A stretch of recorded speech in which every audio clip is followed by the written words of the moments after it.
बुंदेली बौछार खास पेशकश में हमारे साथ मौजूद हैं पंचम सिंह चौहान। चंबल बीहड़ के कुख्यात डाकू डकैत रहे पंचम सिंह चौहान, जिनके ऊपर 2 करोड़ से अधिक का इनाम घोषित किया गया था उस समय की प्रधानमंत्री इंदिरा गांधी द्वारा, और 300 से अधिक हत्याएं एवं अन्य मुकदमे दर्ज थे। तो सबसे पहले हम उनका स्वागत करते हैं हमारे बुंदेली बौछार चैनल में। पंचम सिंह चौहान जी, आपका बुंदेली बौछार चैनल में बहुत बहुत स्वागत है। आपसे हम यह जानना चाहते हैं कि आप उस समय किस कारणवश डकैत हुए और आपने अपने जीवन में आगे क्या किया, क्या क्या डकैती में आपने परिश्रम झेला और आपने फिर कैसे समर्पण किया, हम ये सब जानना चाहते हैं और हमारे सारे दर्शक ये सब जानना चाहते हैं। परिस्थिति इंसान को जहाँ ले जाना चाहे वहाँ जाना पड़ता है। परिस्थितियों ने हमको डाकू बनाया।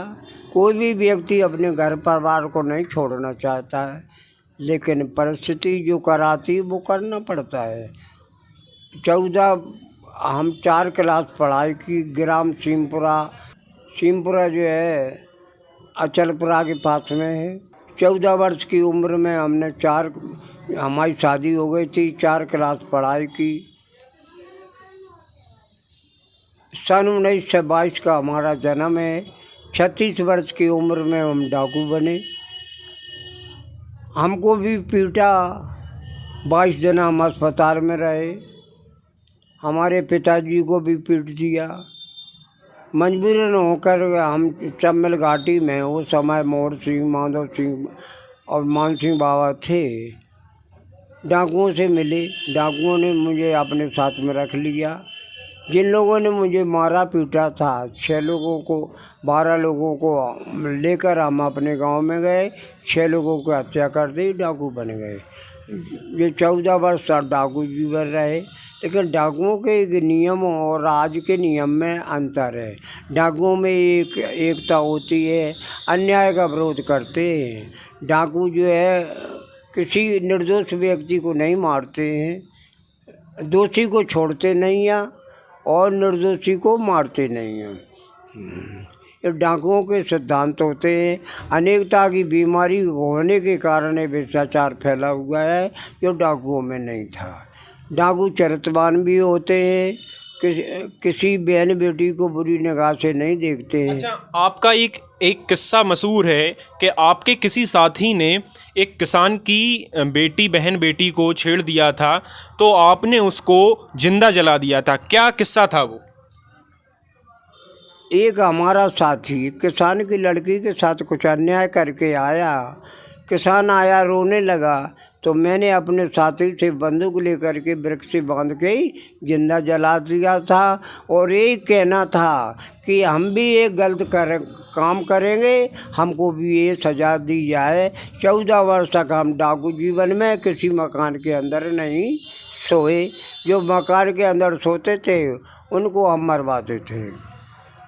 आपके ज़माने में कहा जाता था, लोगों से आज सुनते हैं, उस समय की प्रधानमंत्री इंदिरा गांधी द्वारा उनके कहने पर समर्पण किया था अपने 500 से अधिक साथियों के साथ। उनकी शर्तें मान ली गई थीं। 2 करोड़ से अधिक का इनाम था आप पर। हाँ, हम 556 डाकुओं के ऊपर सन 70 में 2 करोड़ का इनाम था। 2 करोड़ से अधिक का इनाम, जिससे उस समय की प्रधानमंत्री इंदिरा गांधी भी डर गई थीं और आपकी सारी शर्तें उन्होंने मानी थीं। क्या पूरा वाकया था, बताइए। डाकू जीवन में एक तो एकता थी, दूसरी बात डाकुओं का प्रशासन था। उत्तर प्रदेश, मध्य प्रदेश, राजस्थान में सरकार भी हम ही बनाते थे। मंत्री वगैरह हम लोगों से सलाह लेते थे, हमारे पास में आते थे। जिनको हमने खड़ा कर दिया वो जीतते थे। अच्छा, तो इंदिरा गांधी द्वारा आपको जो एक पत्र आया है, उसमें उस समय पत्र आया था आपकी, उन्होंने सारी शर्तें मानी थीं। आपके द्वारा उनसे क्या क्या शर्त मांगी गई थी और उन्होंने क्या क्या मानी थी? हमने 8 शर्तें रखी थी। कि किसी डाकुओं को फांसी ना हो, खुली जेल में रखा जाए, 20 क्लास का खाना दिया जाए, 30 बीघा ज़मीन दी जाए, बच्चों के लिए पढ़ाई लिखाई नौकरी दी जाए, इसी प्रकार की, और फैमिली के साथ में रखा जाए। तो खुली जेल मंगौली हमको बनवाई गई, वहाँ हम रहे मैं परिवार के, और इसी प्रकार की सुविधा उनको दी जाए। जो मेरे सताए हुए लोग हैं उनको भी ज़मीनें दी गई और उनको भी नौकरी दी गई। आपके ज़माने में जब आप डकैत हुआ करते थे, चंबल जैसी बीहड़ में आपने रातें गुजारी, आपके पीछे कई पुलिस, कई थानों की पुलिस, कई ज़िलों की पुलिस पड़ी होगी, तो आपने अपने आप को कैसे बचाव किया? और अभी तब आप डाकू थे, तो तब आपको कोई पुलिस क्यों नहीं पकड़ सकी? क्या कारण? क्या उस समय आपके पास, जैसे पिक्चरों में दिखाया जाता है, घोड़ा हुआ करते थे, और या फिर घोड़ा नहीं हुआ करते थे, तो पुलिस आपको तब इतने थानों की, ज़िलों की पुलिस आपके पीछे पड़ा करती थी, फिर भी पुलिस आपको तब पकड़ने में क्यों नाकाम रही? क्या वजह थी?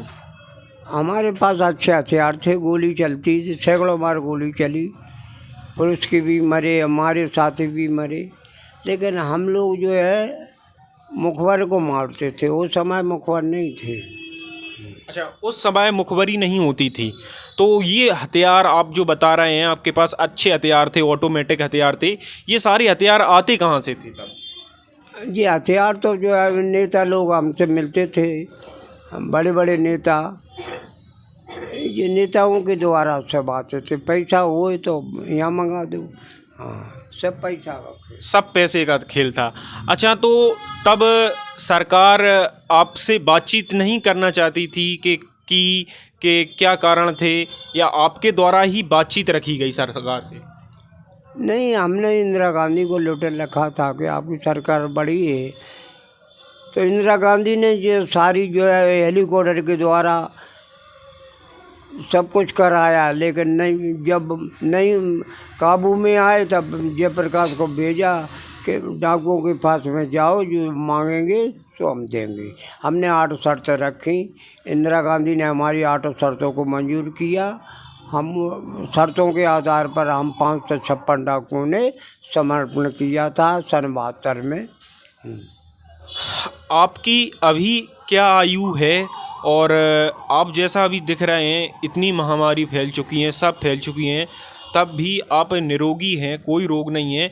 क्या कारण है? कैसे आपने अपने स्वास्थ्य को अभी तक इतना अच्छा रखा हुआ है? और लंबी आयु के लिए आप आज की युवा पीढ़ी को क्या संदेश देना चाहते हैं, और निरोगी रहे, क्या संदेश है? एक तो जो है 40 वर्ष से हम ब्रह्मचर्य का पालन करते हैं। ब्रह्मचर्य की शक्ति जो है माथे में दिखाई देती है। घर गृहस्थी में रहते हुए जो ब्रह्मचर्य का पालन करते हैं वो महाराजा योगी बनते हैं। और दिनचर्या सेट है तो सही है। 4 बजे जगो, भगवान को ध्यान करो, सत्यवादी बनो। प्रधानमंत्री नरेंद्र मोदी जी से आप क्या कहना चाहते हैं इस समय? उनका काम आपको कैसा लगा है उस समय की अपेक्षा? इस समय आप उनके लिए क्या संदेश देना चाहते हैं? नरेंद्र मोदी अच्छा काम कर रहे हैं, योगी है। नरेंद्र मोदी जी के हम काम से प्रभावित थे। हमारी ब्रह्मा कुमारी विश्वविद्यालय के हम सदस्य होने के नाते, और विद्यालय के सदस्य वो भी हैं। योगी और नरेंद्र मोदी अच्छा काम कर रहे हैं। अच्छा, शिवराज सिंह को आप क्या संदेश देना चाहते हैं, जो प्रदेश के मुख्यमंत्री हैं, मुखिया हैं? अभी गायों को लेकर बहुत ज़्यादा एक राजनीति चल रही है, गायों के विषय पर आप क्या कहना चाहते हैं? गाय के कारण आज समाज, पूरे भारत में गाय के कारण जो है परेशान है। और ये गायों को जेल में रखा जाए, 50-50 एकड़ में हमने जेलें देखी हैं, तो कैदियों को काम मिलेगा और ये है गाय का भी सरकार का भरण पोषण होगा। और जो है गाय जेल में रखा जाए, क्योंकि किसान जो है गाय के कारण हार में डरे हैं।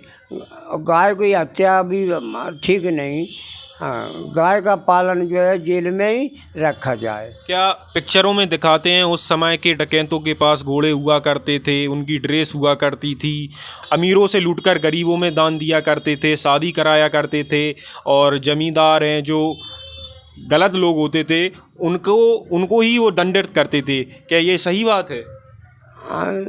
देखो, गरीब की हम मदद करते थे, अमीरों से लेके गरीबों की शादी करना, मंदिर बनवाना, स्कूल खोलना हम लोगों का काम था। तो हमारे साथ उस समय के प्रख्यात डकैत पंचम सिंह चौहान, जो बुंदेली बौछार के लाइव चैनल में अभी आपने देखा और उनको सुना, उन्होंने बताया कि युवाओं को सुबह जल्दी उठना चाहिए और भगवान का भजन पूजन करना चाहिए और अपने काम पर ध्यान देना चाहिए और सत्यता के साथ रहना चाहिए। हमारे साथ उस समय के कुख्यात डाकू पंचम सिंह चौहान का एक एक्सक्लूसिव इंटरव्यू बुंदेली बौछार पर। बुंदेलखंडी व्यंजनों को पारंपरिक तरीके से परोसने का अद्भुत प्रयास। गौ कृपा बुंदेली भोजनालय, कलेऊ से ब्यारी तक।